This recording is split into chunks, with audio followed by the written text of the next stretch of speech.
Hello my friends, आप सुन रहे हैं हमारी कहानी पैशनेट लव एपिसोड 25। तो चलिए आज की स्टोरी को शुरू करते हैं। रणविजय के फ़ोन रखने के 1 मिनट के अंदर ही उसके डोर पर नॉक की आवाज़ आती है। रणविजय गया और दरवाज़ा खोलता है। बाहर यहाँ के काम करने वाला ही कोई स्टाफ था। उसने रणविजय को ग्रीट किया, फिर उसने रणविजय को कुछ बैग्स दिए। रणविजय ने अपना सिर हिलाया, फिर उस वर्कर ने बैग को लेकर उसने दरवाज़ा बंद कर दिया। दरवाज़ा बंद करके वो जब पीछे मुड़ा तो उसने देखा सानिया अभी तक वहाँ वैसे ही खड़ी थी। रणविजय ने उसे असमंजस में पूछा, तुम गई क्यों नहीं अभी तक? ज़्यादा टाइम तक रही तो तुम्हें फिर से कोल्ड हो जाएगा। सान्या थोड़ा घबराते हुए, उसके दिमाग में तो बस यही चल रहा था, क्या रणविजय भी उसके साथ इसी रूम में रहेगा? ऐसा नहीं था कि सान्या को रणविजय पे भरोसा नहीं, वो रणविजय पे भरोसा करती थी, पर उसे डर लग रहा था। उसने थोड़ा हकलाते हुए पूछा, आप कहाँ? मेरा मतलब रात बहुत हो गई है तो आप? सान्या अपनी बात पूरी नहीं कर पा रही थी।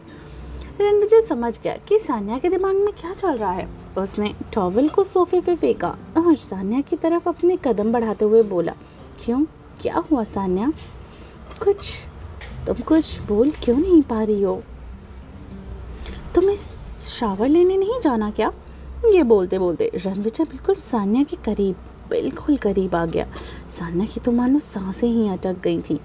रणविजय सान्या की तरफ झुका और उसके कानों में बहुत ही सेडेक्टिव वॉइस के साथ कहता है, क्या तुम चाहती हो कि मैं तुम्हारे साथ? ये बोलते ही वो चुप हो गया। सान्या रणविजय के कहने का मतलब समझ गई। वो हकलाते हुए बोलती, नहीं वो मैं बस। सान्या को ऐसे हकलाते देख रणविजय के चेहरे पर एक मुस्कुराहट आ गई। उसने सान्या के चेहरे को अपने होठों में सान्या के चेहरे को अपने हाथों में थाम लिया और सान्या बस रणविजय को ही देख रही थी।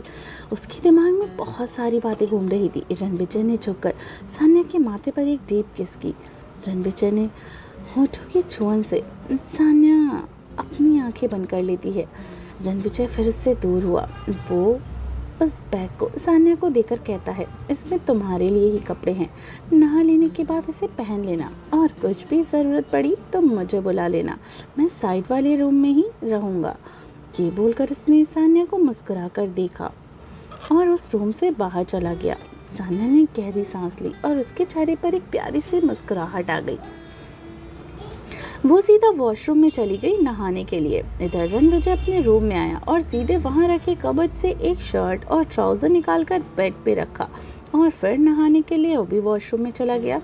कुछ ही देर के बाद जब सान्या नहाकर बाहर आई तो वो आज के बारे में ही सोचने लगी, ये दुनिया भी कितनी मज़ेदार है। सान्या आज तक बहुत सारे हैंडसम बिजनेसमैन और मॉडल और एक्टर से भी मिली हुई थी, पर उसने उन पर ज़्यादा ध्यान नहीं दिया था, क्योंकि लगता है जब वो रणविजय से मिली पहली बार ही उसे रणविजय के चेहरे पे कोई बाकी के अमीरजादों की तरह घमंड नहीं दिखा। रणविजय की सान्या को देखने में उसे काफ़ी अच्छा महसूस होता था और ना ही कभी उसे कोई हवस महसूस होती थी। रणविजय का उसके साथ होने से उसे अच्छा महसूस होने लगा और साथ ही रणविजय की प्यारी फैमिली जिसमें सान्या सब कुछ भूल गई। उसने सोचा एक बार रणविजय से मिलकर आऊं, पर वो पूरी तरीके से समझ नहीं पा रही थी जाए कि ना जाए। आखिर में उसने जाने का फैसला किया। वो उठी और रूम से बाहर चली गई।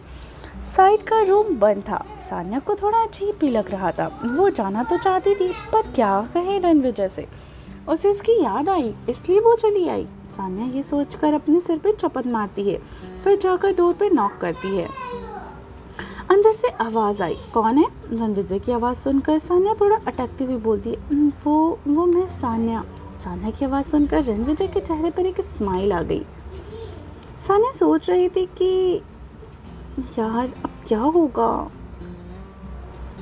रणविजय इस वक्त अपना काम कर रहा था। उसने पहले वो बंद किया और बंद डोर की तरफ देखकर बोलता है, तुम्हें मेरे रूम में आने के लिए परमिशन लेने की ज़रूरत नहीं है, तुम जब चाहो तब आ सकती हो। रणविजय की बात सुनकर सान्या ने धीरे से डोर को खोला और रणविजय उसी तरफ देख रहा था। उसने अपने हाथों के इशारे से सान्या को अपने पास बुलाया। सान्या भी धीरे से अपना कदम बढ़ाते हुए रणविजय के पास आ गई। रणविजय ने सान्या को अपने पास आने को कहा। ये देखकर सान्या ने अपना एक कदम आगे ही बढ़ाया। वो कुछ समझ पाती उससे पहले ही रणविजय ने सान्या की कमर से पकड़कर उसे अपने पास यानी अपनी लैप पे बैठा लिया। रणविजय के इस अचानक एक्शन से सान्या के हाथ सीधे रणविजय की चेस्ट पे आ गए। सान्या अपनी बड़ी बड़ी आंखों से रणविजय को ही देख रही थी। रणविजय उससे ऐसे देख रहा था। अपना हाथ उठाया और सान्या के गालों को सहलाते हुए बोलता है, क्या हुआ, तुम्हें मेरी याद आ रही थी? रणविजय का ये सवाल सुनकर सान्या हड़बड़ाकर बोलती, नहीं नहीं, वो मैं बस ऐसे ही। सान्या के आगे अपनी बात खत्म कर पाती कि रणविजय ने आगे कहा, इसका मतलब तुम मुझे याद नहीं कर रही थी? नहीं मैं मतलब मेरा मतलब बस वो। सान्या को समझ नहीं आ रहा था कि वो क्या बोले। उसने अपनी नज़रों को झुका लिया। ये देखकर रणविजय के चेहरे पर एक मुस्कुराहट तैर गई। रणविजय ने प्यार से कहा, क्या हुआ सान्या, तुम क्या बोलना चाहती हो? सान्या ने अपना क्यूट सा फेस बनाकर रणविजय की तरफ देखा और बोली, आ रही थी। रणविजय, सान्या की बात सुनकर उसकी स्माइल और गहरी हो जाती है। सान्या ने फिर कुछ सोच कर रणविजय की देख और पूछती है, आपको जब पहले से ही सब पता था तो आपने मुझे इस बारे में क्यों नहीं बताया? रणविजय सान्या का सवाल सुन कुछ देर उसके चेहरे को देखता और फिर सान्या के बालों की कुछ लटों जो उसके चेहरे पर आके उसके साथ अटखेलियाँ कर रही थी उन्हें उनके कानों के पीछे करके बोलता है, मैं बस जानना चाहता था कि तुम क्या सोचती हो। मैंने सोचा था ये बात तुम्हें बाद में बताऊंगा, पर इतना बोल वो रुक गया और अपनी नज़रें नीचे कर ली। ये देख सान्या कहती है, पर क्या? रणविजय, मैं जानना चाहता था कि तुम मेरे बारे में क्या सोचती हो। इसी चक्कर में मेरी वजह से तुम रोई भी। सान्या, मुझे माफ़। रणविजय इतना ही कहता है कि सान्या अपनी उंगली उठाकर रणविजय के होठों पर रख देती है। सान्या रणविजय की आंखों में देखते हुए, इसमें माफ़ी की कोई बात नहीं, और फिर जो भी हुआ अच्छा ही हुआ, ये बोलकर रणविजय के सीने में जा लगी। रणविजय ने भी सान्या को अपनी बाहों में भर लिया। दोनों कुछ देर तक ऐसे ही रहे। कुछ देर के बाद सान्या रणविजय से अलग होकर को कहती है, अब मैं चलती हूँ, मुझे नींद आ रही है। वो उठने को हुई कि तभी रणविजय ने उसे फिर से बैठाकर कहा, इतनी जल्दी? पहले मुझे मेरी अमानत तो दे दो जिसे मैं अपने पास रखकर आराम से सो सकूं। सान्या, अमानत? ये बोलकर वो सान्या रणविजय को ना समझी से देख रही थी। रणविजय ने सान्या के होठों की तरफ देख अपने अंगूठे से उसके होठों को सहलाने लगा। रणविजय के ऐसा करने से सान्या की बॉडी में सिरहन सी दौड़ गई। उसने अपनी आंखों को हल्का सा बंद कर लिया। ये देखकर रणविजय मुस्कुराया और शरारत से कहता है, मेरी अमानत यानी गुड नाइट किस।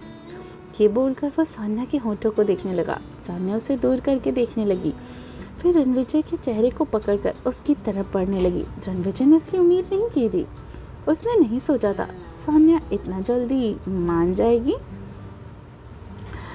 हे फ्रेंड्स, आई होप आपको हमारी स्टोरी का आज का ये पार्ट पसंद आया हो, और ऐसे ही मेरे चैनल को बहुत प्यार दीजिए, और साथ में स्टोरी पसंद आती है तो चैनल को लाइक, सब्सक्राइब और शेयर करना मत भूलिए।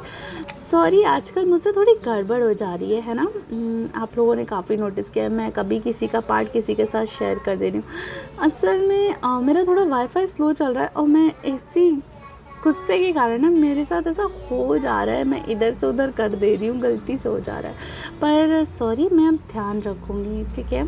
आपको होने वाली दिक्कत के लिए मैं माफ़ी चाहती हूँ, पर मैं पूरी कोशिश करूँगी कि अब मुझसे ऐसी गलतियाँ ना हों। तो चलिए, मिलती हूँ कहानी के अगले एपिसोड में। अपना ख्याल रखिए और सुनते रहिए पैशनेट लव सिर्फ